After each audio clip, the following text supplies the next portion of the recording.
This is Fred Beck from Fred Talks Fighting. Today, I'm very lucky to be joined by, once again, Barry Jones. So thank you very much for coming on, Barry. Okay, Fred, nice to speak to you again, mate. How are you? Yeah, I'm all right. So last time, I think it was in January, we had our last interview. And since then, you've been on the podcast with Rob Tebbett, pundit of Boxing Social. And now you've been doing the commentary of 5 Live with Steve Bunce and Michael Costello. You've gone big time now. I'm a working freelancer, mate. So you have to go take the jobs when they're there, mate. As you'll soon find out.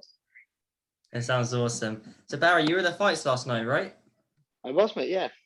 And Yeah. how was it being there with no fans and seeing everything happen? Well, I'm sort of getting used to it. Because obviously, I sort of cover most of those MTK shows, or all of them, and obviously I've been to a couple of match rooms. So yeah, you sort of get used to it, but it's still not great. You know, the sooner the fans are back, the better. You see some big fights or some really good fights, and you think, like, I went to a show in Bolton Friday night, and there wasn't one bad fight, and you just thought if there was a crowd there, it would have been just tremendous atmosphere. And obviously last night with Okolie winning the world title, you'd think, you know, his crowning moment is his biggest achievement in his life, and there's no one there to cheer him on, and I sort of feel sad for some of the fighters. They're still winning and they're still doing well, but yeah, you want the crowd to, you know, to make you feel a bit special, I guess. Give you a bit of a boost, really, then. Yeah, sure. And then, so we'll start with your fellow countryman, Joe Cordina. I saw a video of you asking him to be up to lightweight. How come you want him to be up? Just because I'm the supremo super featherweight in Cardiff, of course, being a former world champion, and I didn't want Joe doing a world title at super featherweight, and then he become the second best super featherweight in Cardiff. It was a joke, of course, and whatever weight he decides to be, and I hope he's successful. He's more talented than I. He's mega talented. I just hope he gets the opportunity at the right time to win a world title, because at the minute his weight at the highest level is pretty good, pretty hard. So yeah, but he didn't box bad. Like, he didn't box great last night. That wasn't a vintage Joe Cordina, but he did enough. But he's been out for a long time, and he just looked like he was a little bit tentative to go through the gears more than he would have when he was boxing regular, I think. The guy he'd fought for the European title twice, so he's European level then. But the thing about I know about Joe Cordina is his punches didn't seem to have much power behind them. And do you think that's because of the hand injury that he got? He's not a power puncher anyway, so to be fair. So I think with Joe, it's going to be accumulation of accurate shots that's going to wear fighters down. But I think, yeah, so I think it might be because of the hand. He might be a bit tentative for that, but I just think he wasn't going through the gears as good as he can. And I said, because it's the accuracy and the accumulation that wears fighters down in his style, I think he needs to be a bit busier in fights, which he can be and he will be. But yeah, when you've been out for a long time, sometimes you're as great as training's gone, as fit as you feel, being fit and ring conditioning are two different things. Yeah, conditioning to your sport is so different. So you can do 20 rounds in the gym, but you probably couldn't do 35 minutes running around at the highest level on a football pitch, for instance, you know, and vice versa. So the conditioning to your sport's very important. And I think when you've been out for such a long time, like he has, the confidence in your ability to go through the gears, the confidence in your fitness for your conditioning for that sport was probably a little bit not quite there. So I didn't think he might have been a bit worried to step on the gas too early and then gas out, because you feel that when you however fit you are, when you're as you know yourself, when you're sparring or in a fight, you get tired. However fit you are, fitness is recovery more than anything else. So, but you know how fit you are, and you've been training and fighting regular, so you just go, I know I'll just get through this. It's fine. When you've been out for such a long time, that confidence in yourself is lost a little bit. And then if we move on to don't take too much of time. So if we move on to the main event and Lawrence Okolie and Glowacki, I think everyone sometimes disses Lawrence because of his clinching, but this was a great performance. And there's no clinching whatsoever, and it was a spectacular knockout. And I'm surprised that it went that long, because Lawrence hit Glowacki with some hard shots before it got to round 6. Yeah, he did. I think we've seen a little glimpse of it in the previous fight, but I think that link up with Shane McGuigan. No, the boxer, the trainer can't take all the credit, but I think the link up with Shane McGuigan just suited what he needed to get to the next level. I think that not leaning over bringing that right foot forward when he throws a shot, and turning from the core, from the waist when you throw that long backhand, the right hand. I think that is more evident in his work now. So then, because he has confidence in that, he's not leaning forward and not having to hold and grab and hug, which he was constantly doing. He can work the jab better, and I think they're varying the jab, so there's different weight in the punch. It's going up and down the body, and yeah, so it's disguising that right hand. And the right hand also has variation. He was throwing it straight, going down to the body with it himself. Those a half bolo shot sometimes, hooking it round the guard. So yeah, I think, but more than anything, the patience and maturity in his work was what was different to other performances from Lawrence Okolie. And he's going to be in some stinkers again, just because of the way he is so long. If a fight can get inside, Lawrence will hold, and because he physically can't fight in close because the arms are too long to generate any leverage in his shots. He needs a bit of distance to do that. So, but when he gets it right, like he did last night, then he looked very, very good. He looked very, very good, and he looked very, very hard to beat as well. I mean, exceptionally hard to beat. He's one of those fighters which are quite unorthodox. They're kind of like Tyson Fury. They're quite hard to train for. They're so difficult to fight. And what I find a bit not frustrating, but a bit weird that when a person is a cruiserweight, all the like promoters and everyone's talking about they're moving up to heavyweight. It's like no, he hasn't. I was thinking he'd want to unify a cruiserweight and win as many belts as he can before he moves up to heavyweight. I know there's good money at heavyweight, and be heavyweight champion is an incredible thing, but I kind of feel that they're kind of skipping a beat at cruiserweight. But what do you think? Of course, you want to stay at the weight that suits you. It's the sensible options, and also you to unify a division, you've got more chance of unifying any other division except for the heavyweights. But not because of ability, I just mean that's just more difficult.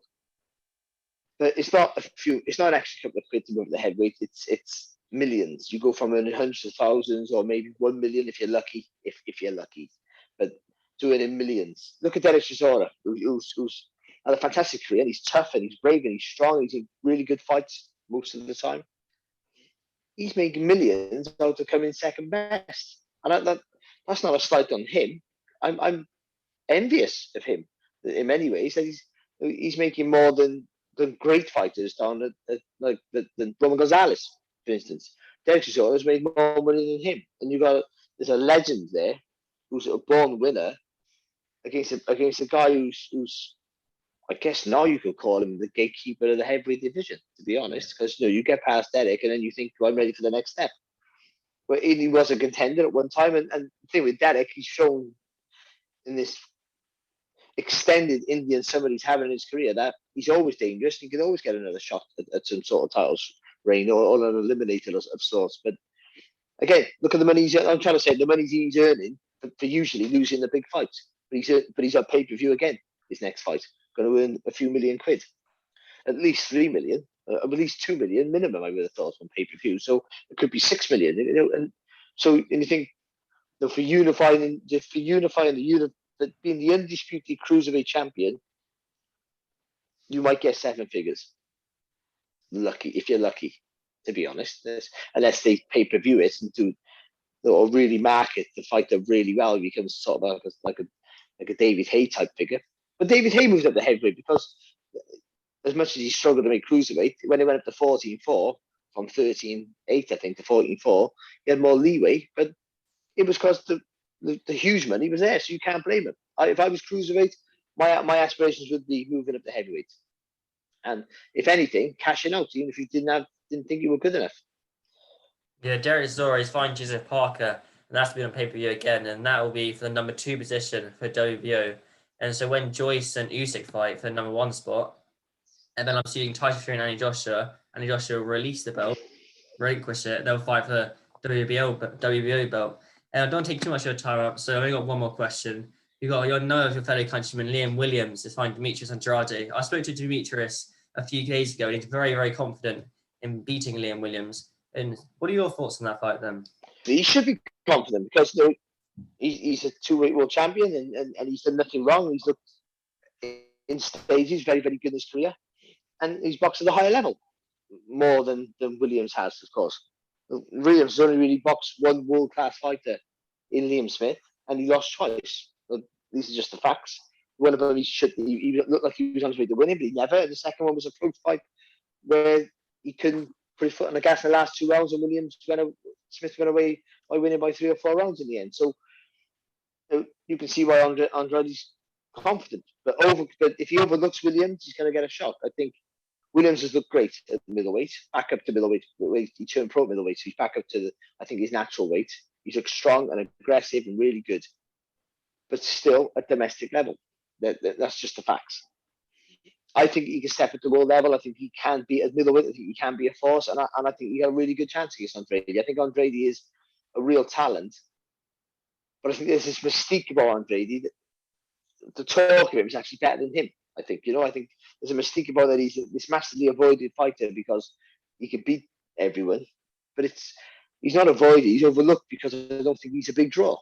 So when you've got Canelo and Golovkin in the middleweight division, they'll earn the same money boxing Andrade and they will boxing someone else. So they'll just take the other fight. Why wouldn't they? That's just the way. It's not fair, but that's how business works in boxing. So he doesn't draw the money that those big fighters can get for fighting each other. And so he's been left out in the cold. So, but it's a hard fight to gauge. You'll see if Williams can take his form now up to world level, then I would really fancy him to win. But it's a lot of unknowns there. So Andrade will start the favourite, but he'll know he's in a fight. Whatever happens with Williams, he will know he's in a fight. Do you think Liam's wins though? What's your prediction? What's your final prediction? I'm not predicting anything. I don't want to say I'll go with Williams because he's Welsh, because I don't work that way. But I think he's got every chance in the book. But if I got a gun to my head, I'd go safety first, and I'd say Andrade wins on a close points decision.